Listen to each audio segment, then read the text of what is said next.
ठीक है, याद दिला दे, थैंक यू। हाँ, कैटलिस्ट क्या करता है, रिएक्शन की स्पीड को फास्ट कर देता है, खुद जो रहता है अनअफेक्टेड रहता है, कैटलिस्ट की बेसिक है, क्योंकि ये तुम लोगों ने पढ़ा है। ये क्या करता है, मीडियम प्रोवाइड करता है, तुमने केमिकल काइनेटिक्स में पढ़ा है। कैटलिस्ट क्या कर देता है, एक्टिवेशन एनर्जी को, भाई यहाँ पे रिएक्टेंट था, यहाँ पे प्रोडक्ट था, एक्टिवेशन एनर्जी को क्या कर देता है, डिक्रीज कर देता है, ये को डिक्रीज कर देता है, तो प्रोडक्ट जल्दी मिल जाता है। सपोज यहाँ से जाने का रास्ता कोई शॉर्टकट हो, सपोज मुझे यहाँ से जाना है, एक ऑल्टरनेट पाथ प्रोवाइड करता है, ऑल्टरनेट पाथ या मतलब इजी कर देता है मेरा प्रोसेस को। अब वो अलग अलग प्रोसेस में अलग अलग होता है। अब दो तरह के कैटलिस्ट होते हैं, एक होता है होमोजीनियस और एक होता है हेट्रोजीनियस।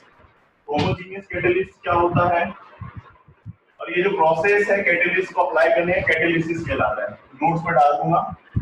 पहला आता है homogeneous, homogeneous catalyst,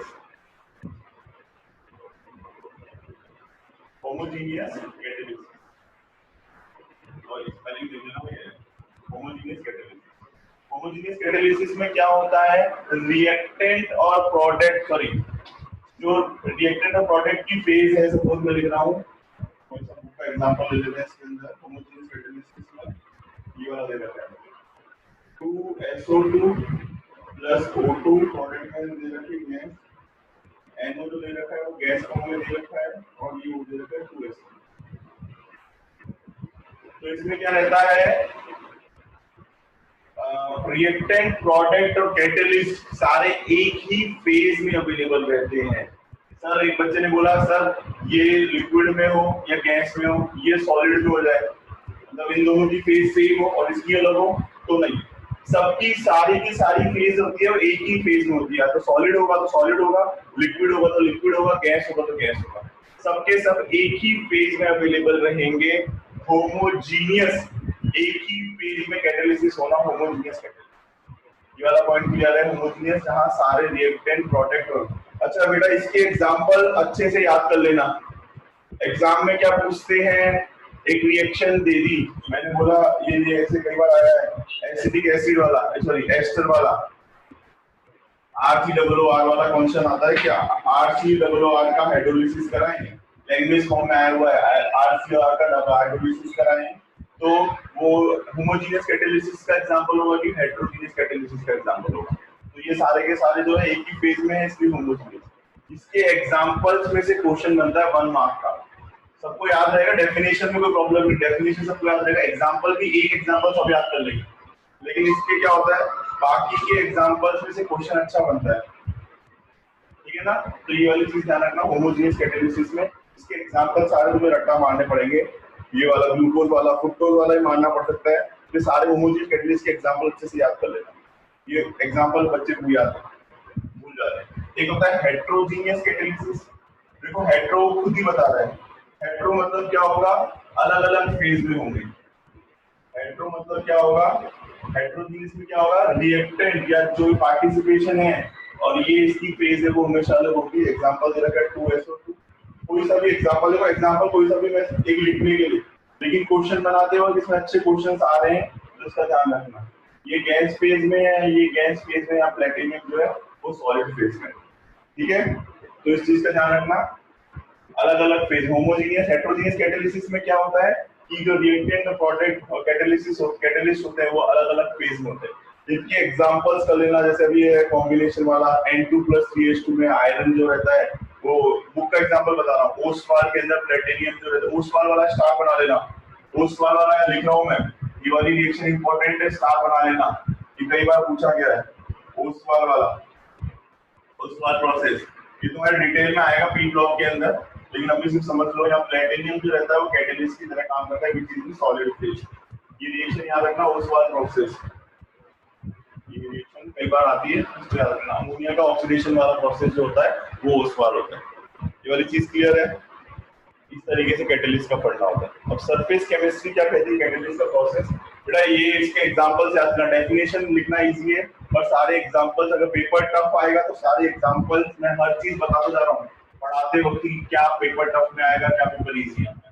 paper easy आएगा तो तुम्हें फेजेस पूछ लेंगे होमो और हेटेरो, लेकिन अपन मान के चलते कि पेपर टफ आएगा तो सारे एग्जांपल अच्छे से याद कर लेना। लास्ट ईयर एमसीक्यू में कई बार एग्जांपल पूछा जाता है, 16 मार्क के क्वेश्चन जो आएंगे वो तुम्हारे 1 मार्क के आएंगे, और सरफेस केमिस्ट्री में कैसा आता है, सपोज 4 मार्क का क्वेश्चन है तो यहाँ देंगे 2 + 1 + 1।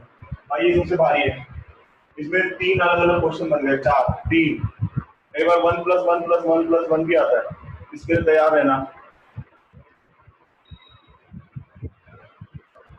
फैक्टर अफेक्टिंग द एब्जॉर्प्शन, ठीक है, कल मैंने कराया तुम लोग को।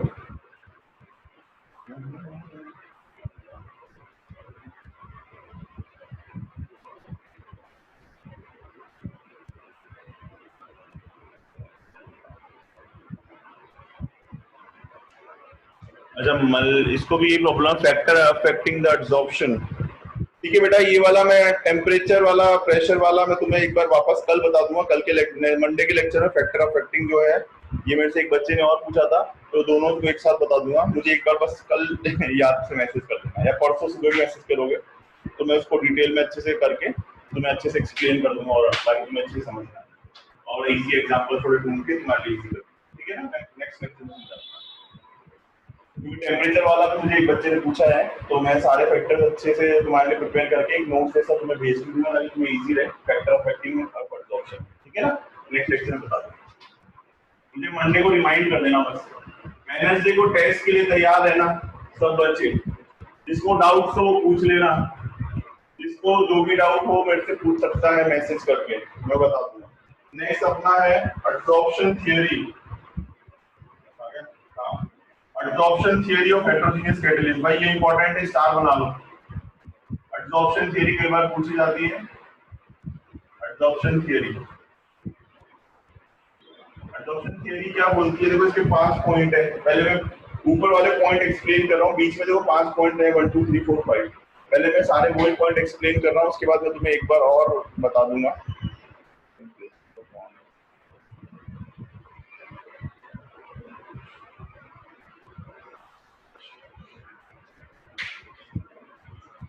ठीक है, फैक्टर ऑफ अफेक्टिंग में देखो, सॉरी एब्जॉर्प्शन थियरी क्या बोलती है। देखो एब्जॉर्प्शन होता कैसे है, इसके डायग्राम्स भी दे रखे हैं, तो मैं एक लाइन पढ़ रहा हूँ, फर्स्ट पॉइंट में स्टडी पढ़ के बता रहा हूँ, इसका डायग्राम बता रहा हूँ, डायग्राम में बोर्ड बना रहा हूँ, पॉइंट भी लिखो।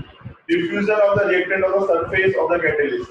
पहला क्या होता है, कोई भी अब ये थियरी क्या बोलती है कि कैटलिस्ट क्या काम करता है, सिर्फ सरफेस प्रोवाइड करता है। जैसे मैं यहाँ से वलसाड़ गया, तो वलसाड़ जो बाइक जो है वो मेरी सिर्फ सरफेस प्रोवाइड करी, मेरी मीडियम का काम कर रही है, तो उसका कोई रोल नहीं था। तो पहला स्टेप क्या होता है, कोई भी रिएक्टेंट का जो डायग्राम बुक में दे रखा है, ऐसे मैंने डायग्राम बना रखा है, वो डायग्राम भी बना देता हूं ताकि वो एग्जाम में एक पॉइंट लिखना है और एक डायग्राम बनाना है, एक पॉइंट लिखना और एक डायग्राम बनाना है, एग्जाम में काम ऐसे ही करना है। पहला होता है ए और बी, इन्होंने क्या बोला, ए प्लस बी जो रहते हैं इसकी सरफेस पे डिफ्यूज होंगे, एक सर्कल ऐसे इजी कन्वीनियंट में कि ए और बी यहाँ पे क्या हो गया, ऐड हो। ए प्लस बी जो होते हैं यहाँ पे डिफ्यूज होते हैं। कैसे प्रोसेस होता है, कैटलिस्ट कैसे काम करता है, पहला पॉइंट वो दोनों डिफ्यूज होते हैं, उस पे आके जम जाते हैं।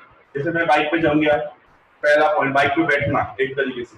दूसरा क्या पॉइंट है, absorption reactant molecule on the surface of the catalyst, पहले आके रुकना और फिर इसका एब्जॉर्प्शन होना। भाई जैसे कोई चीज ठोकता हूं मैं, तो पहले उसको रखता हूं, उसके बाद उसको एब्जॉर्ब मतलब सरफेस को ठोकना स्टार्ट करता हूं। तो पहला सेकंड स्टेप हो गया, इसका पहले डिफ्यूज हुआ, डिफ्यूज मतलब रुका एक तरीके से, और फिर क्या हुआ, इसका एब्जॉर्प्शन हुआ। एब्जॉर्प्शन मतलब इसने कुछ अपने दांत अंदर काट दिए, ठीक है, कुछ अपना सरफेस पे पकड़ बना ली, ठीक है। सेकंड पॉइंट तुम्हारा क्लियर है। सेकंड पॉइंट में देखो डायग्राम क्या बनेगा, सेकंड पॉइंट में डायग्राम बनेगा, ठीक है, एब्जॉर्प्शन ऑफ रिएक्टिंग मॉलिक्यूल, ये उन्होंने ऐसे दिखाया है। नेक्स्ट स्टेप में डायग्राम में यहाँ पे यही पे डायग्राम बना रहा हूँ।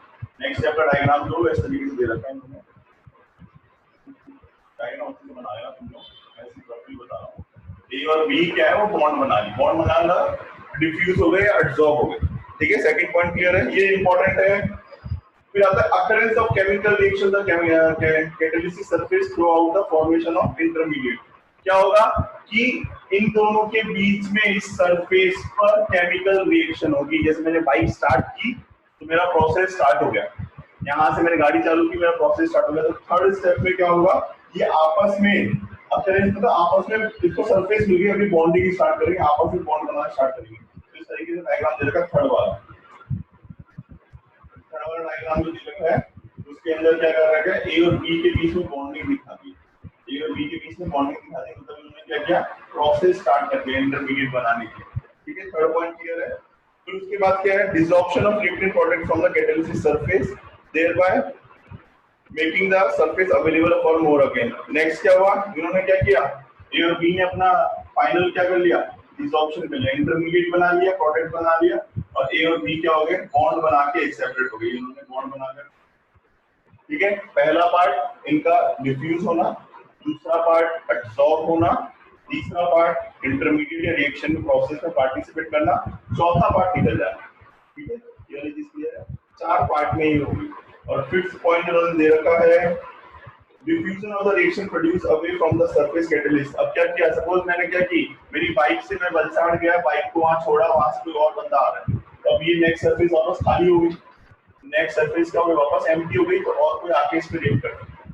तो पहला मतलब ये प्रोसेस, एक कैटलिस्ट बाइक को यहाँ से 50 बार वलसाड़ जा सकती है, 100 बार जा सकती है, मेरा काम हो मैं छोड़ दूं, वापस ही प्रोसेस चलता रहे, एक और बंदे ने छोड़ी, एक वापस इधर छोड़ दी, वापस छोड़ दी, प्रोसेस चलता रहे हजारों लाखों करोड़ों बार होता है। तो जनरली अपन क्या मानते हैं कि एक कैटलिस्ट है या एक मोल कैटलिस्ट है, एक एटम इसका क्या करता है, 10⁻⁶ कितना बार, जनरली कम से कम 10 से 20 लाख बार वो, क्योंकि मीडियम है तो कितनी बार प्रोवाइड करता है, जब तक खत्म नहीं होता, तब तक चलता है, तब तक ये प्रोसेस जब तक खत्म नहीं होता तब तक इस्तेमाल करते हैं, कोई दिक्कत नहीं। ये प्रोसेस हजारों बार भी हो सकता है, कम से कम 10 लाख बार आराम से हो। कई बुक्स में 20 लाख, कई बार 15 लाख, मिलियंस में दे रखा है इसके लिए। ठीक है, 1 मिलियन 2 मिलियन इतना आराम से नॉर्मल एक सरफेस प्रोसेस। ये जो थियरी आएगी वो तुम्हारी हेडिंग के नाम से आएगी,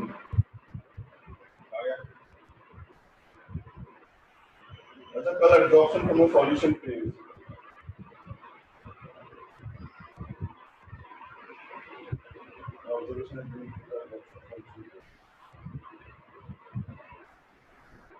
हाँ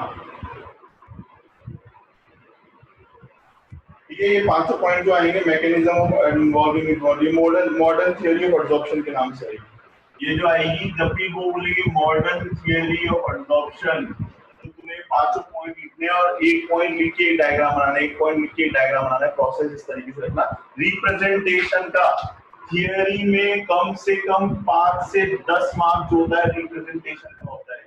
जिनकी हैंडराइटिंग खराब है अभी से कसम खा लो, मतलब मैं तुम्हें बोल रहा हूँ ना, कम लिख के आओगे तो भी पास हो जाओगे, सही लिख के आओगे। लेकिन रिप्रेजेंटेशन ऐसा नहीं, बच्चे क्या करते हैं, आता है उसको ऐसे लिखते हैं कीचड़ कीचड़ करके, टीचर्स होता है फाड़ में हमको, मार्क्स लेके निकल जाता है, पूरा पढ़ता भी नहीं।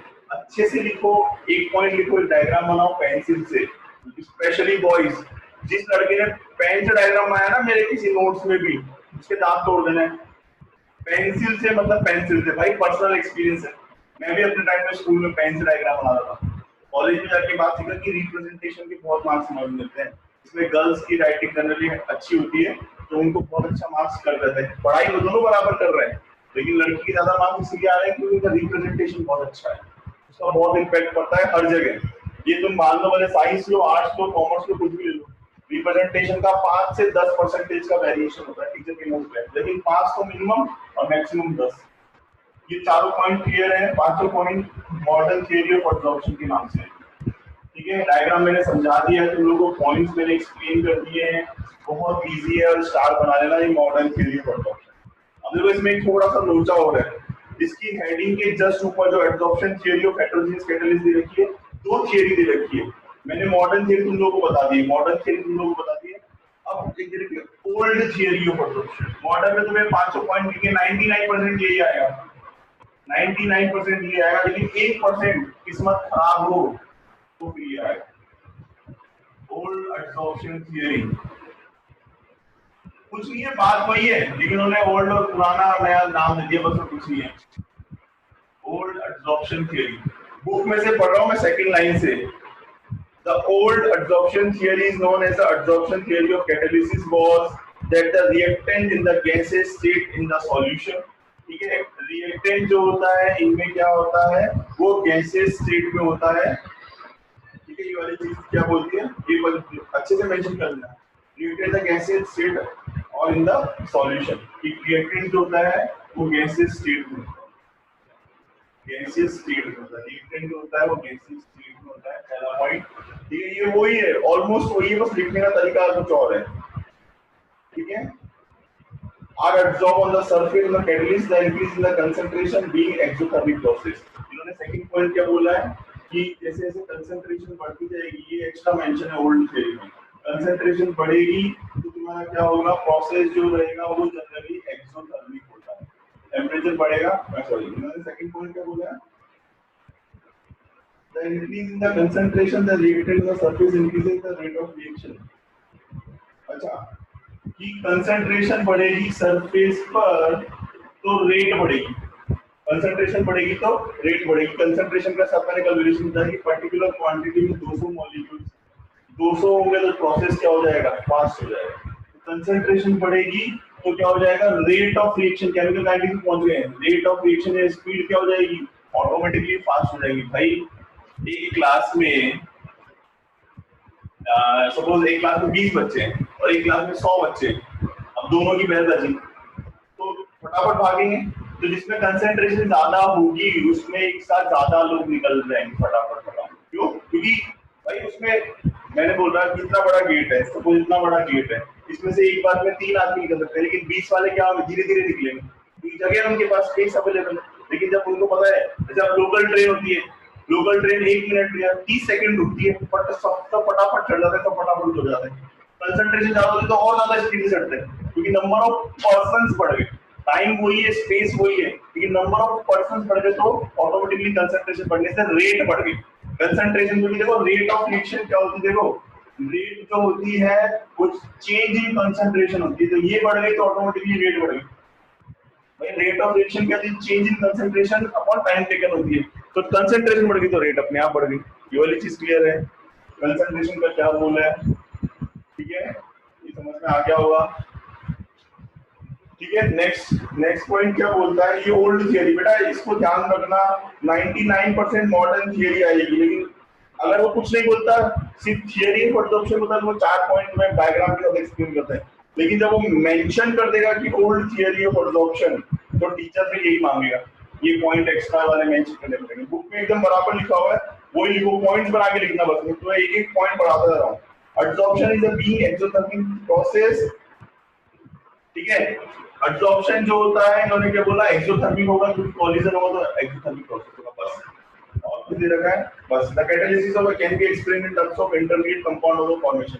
कैटालिस्ट क्या कर देगा, इसकी स्पीड को बढ़ाओ। तो ओल्ड थियरी में उन्होंने पूरा प्रोसेस नहीं बताया था। पहला पॉइंट उन्होंने क्या बोला कि गैसियस स्टेट वाला फंडा बोला, दूसरा बोला कंसंट्रेशन वाला बोला, और तीसरा बोला वो एक्सोथर्मिक प्रोसेस वाला।